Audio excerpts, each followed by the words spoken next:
International lab facility. Student-lead startups. Great academic exposure. KL, deemed to be university.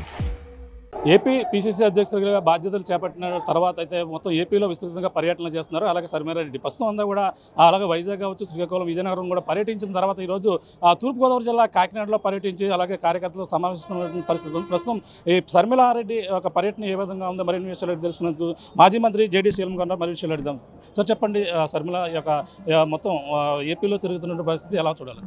చాలా అంటే కాడర్లో ఉత్సాహం పెరిగిందండి. వారు చెప్పే ప్రతి విషయం కూడా గత 10 ఏళ్లుగా ఆంధ్ర ప్రజలు ఏమైతే కోరుకున్నారో, ఎందుకు కేంద్రంలో 10 ఏళ్లుగా బీజేపీ ప్రభుత్వం ఉన్నది, ఇక్కడ 5 ఏళ్ళు తెలుగుదేశం ప్రభుత్వం ఉన్నది, ఇంకొక 5 ఏళ్ళు వైసీపీ ప్రభుత్వం ఉన్నది. ఈ రెండు ప్రభుత్వాలు కూడా ఏవైతే ఆంధ్రప్రదేశ్ పునర్నిర్మాణ చట్టంలో ఉన్నటువంటి పోలవరం ఆంధ్రుల వరప్రదాయిని, రైతులకు హితం కోరి ఆ రోజు రాజశేఖర రెడ్డి లాంటి ప్రముఖులు చాలా గట్టిగా ప్రయత్నం చేసి మేమందరం కలిసి దాన్ని కేంద్ర ప్రాజెక్టుగా పెట్టి ఆ చట్టంలో చేసి అన్నీ చేసినా కూడా పోలవరం రాలేదు. అదేవిధంగా చాలా అంశాలు అన్ని నిండు సభలో అందరూ కూడా చేరి ప్రత్యేక హోదా ఇవ్వాలి, స్పెషల్ కేటగిరీ స్టేటస్ ఆంధ్రప్రదేశ్కి ఇవ్వాలి, తద్వారా ట్యాక్స్ కన్సెషన్స్ వస్తాయి, చాలా పరిమితులు వస్తాయి, అందరూ కూడా చాలా పారిశ్రామికవేత్తలు వచ్చి పరిశ్రమలు నెలకొల్పుతారు, మరి యువతకు ఉద్యోగం వస్తుందని ఆశలు కన్నటువంటి ప్రత్యేక హోదా ఎందుకు రాలేదో ఈ 3 పార్టీలే చెప్పాలి కదా. ఇక్కడ వీళ్ళిద్దరు ఉన్నారు, అక్కడ బీజేపీ ఉన్నారు. సో వారు ఎందుకు చేయడం లేదో ప్రజలకు సమాధానం చెప్పాలనేటువంటిది.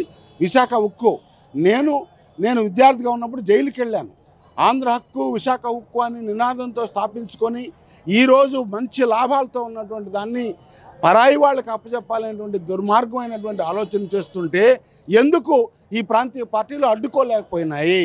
ఇవన్నీ కూడా సాధించేది కాంగ్రెస్ పార్టీ అనేది ఒక వంతు. నేను కాంగ్రెస్ పార్టీ నాకు చిచ్చు పెట్టింది లేకపోతే విభజించింది అని చెప్పేటువంటి ప్రముఖులకు సరైన సమాధానాలు ఈరోజు షర్మిల గారు ఇవ్వడం జరిగింది.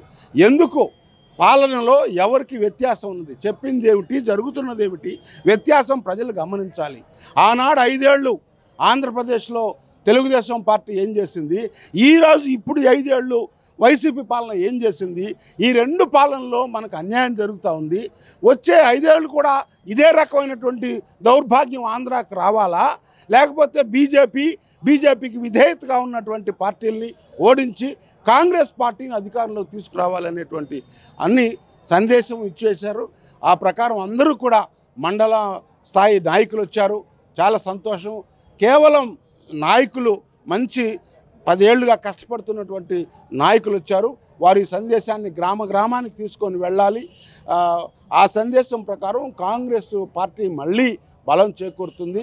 అన్ని నియోజకవర్గాల్లో మేము అభ్యర్థులను పెడుతున్నాం, అన్ని పార్లమెంట్లో కూడా మేము అభ్యర్థులను పెడుతున్నామని సందేశం ఇచ్చి పనిచేయండి, నేనున్నాను, తిరుగుతాను, నాకు అందరూ కూడా సపోర్ట్ చేయండి అని చెప్పి ఏకకంఠంతో అందరూ కూడా మీ వెంట ఉన్నామని శ్రేణుల్లో ఉత్సాహం పెరిగింది. నాకైతే నమ్మకం ఉంది కాంగ్రెస్ పార్టీ మళ్ళీ పూర్వ వైభవాన్ని తీసుకునేటువంటి అవకాశం ఉన్నది. కుటుంబాన్ని అడ్డగోలుగా చీల్చింది, అలాగే కాంగ్రెస్ పార్టీ గతంలో జైలు పాలవడం కారణం అని చెప్తున్న పరిస్థితి. అలాగే వైసీపీ తీవ్రంగా వ్యతిరేకిస్తున్నారు. అంటే ఇప్పుడు ఉన్నప్పుడు సర్మిలారెడ్డి కావచ్చు, పక్కన జగన్ కావచ్చు, ఈ పరిణామాలన్నీ కూడా ఎలా చూడాలి? ఏపీలో వారు క్లియర్గా సమాధానం చెప్పారు. కాంగ్రెస్ పార్టీలో ఎందుకు చేరుతున్నారు, ఎందుకు చేరారు, కాంగ్రెస్ పార్టీ కాదు చీల్చింది, నేను చేరాను, కారణాలు ఇవని సాధారణంగా 10 ఉదాహరణలు ఇచ్చి చెప్పారు, ప్రజలకు వివరణ ఇచ్చారు. నేను కొత్తగా చెప్పేది కాదు, అది మీరు చేసుకున్నదే. మీరు మంచిగా చేసుకుంటే మేమందరం కూడా మీ వెంట ఉండేవాళ్ళమని ఒక సందేశం. అది మీరు చేసుకున్నదే అనుభవించాలి. ఈరోజు దేవుడు ఉన్నాడు, నిజంగా దేవుడు ఉన్నాడు, చెప్పింది ఏమిటి చేసిన దానికి అనేటువంటిది తోలన వేసి చూస్తారు. మణిపూర్ ఘటనలో ఎందుకు మాట్లాడలేదండి మీరు? మణిపూర్లో అంత హింసాచారం చేస్తుంటే క్రైస్తవుల మీద ఎందుకు పార్లమెంట్లో మీరు మోడీ గారిని నిలదీయలేదు? పోనీ అంత ధైర్యం మీకు లేదు, కనీసం అక్కడ మీరు తటస్థంగా కూర్చోవచ్చుగా, ఎందుకు వారికన్నా ముందు వెళ్ళి ఓటు వేశారు? మీరు సమాధానం చెప్పానండి. ఇది షర్మిలమ్మ గారు ఈరోజు అడుగుతూ ఉన్నారు. అంటే జగనన్న వదిలిన బాణం అని చెప్పి మళ్ళీ తిరిగి రివర్స్లో వస్తున్న పరిస్థితి, అలాగే బాబు వదిలిన బుల్లెట్ అని కూడా చెప్తున్న పరిస్థితి. ఇది ఎలా చూడాలండి? బాబు గారు ఏం చేశారండి? ఇసుక సిమెంట్ అమ్ముకోవటం, ఇసుక మట్టి అమ్ముకోవటం ఆ హయాంలోనే జరిగిందా లేదా? ఆయన కిటికీలు తెస్తే జగన్ గారు తలుపులు తీశారు. ఈ రెండింటికి వ్యత్యాసం లేదు ప్రజల్లో. కాబట్టి అన్ని నిజాలు, వారు అనుభవించినటువంటి కష్టాలు, ఆ రోజు జన్మభూమిని పెట్టి గ్రామాల్లో గ్రామ సర్పంచ్కి అధికారం లేకుండా చేసినటువంటి రోజులు గుర్తులేవా? ఈరోజు వాలంటీర్లను పెట్టి అదే సర్పంచులకి అసలు ప్రజాస్వామ్యం ఎక్కడుంది? ఈ 10 సంవత్సరాల్లో ప్రజాస్వామ్యం ఉన్నదా? రాజ్యాంగాన్ని తూట్లు పడుతుంటే మోడీ గారు వీరు ఊపారే కానీ, తల ఊపారే కానీ ప్రతిఘటించారా? అడ్డుపడ్డారా? మేము మెడల వంచి, ప్రభుత్వం మెడల వంచి ప్రత్యేక హోదా తీసుకొస్తా ఉన్న ప్రబుద్ధులు ఏం చేశారు? ఇవన్నీ ప్రజలు చూడాలి.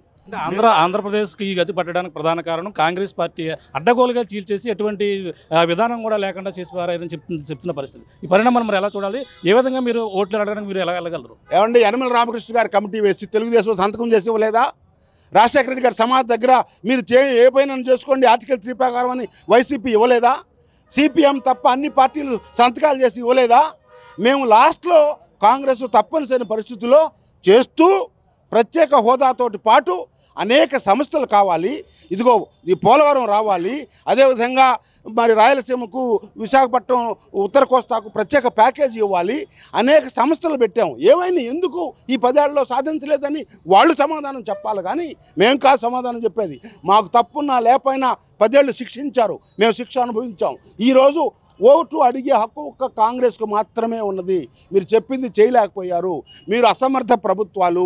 మీ 2 కూడా ఇక్కడ బాబు, జగన్, పవన్, బీజేపీ అంటే ఆ 3 పార్టీలు. బీజేపీకి 0, కానీ ఈ 3 ఆ బీజేపీని మోస్తున్నారు. అయ్యా, ప్రజలకు అన్యాయం చేయొద్దు.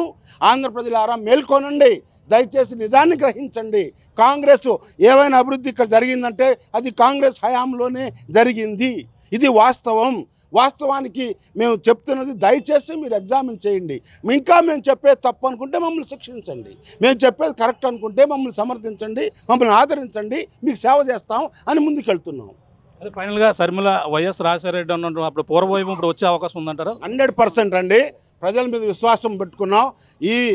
ఏదైతే ఈ గోదావరి జిల్లా వారు హస్తవాసి మంచిది, వారు నిండు మనసుతో కాంగ్రెస్ను దీవిస్తే ఆంధ్రప్రదేశ్ అంతా కూడా కాంగ్రెస్ దీవించబడుతుంది. తప్పకుండా మాకు విశ్వాసం ఉంది, ముందుకెళ్తున్నాం.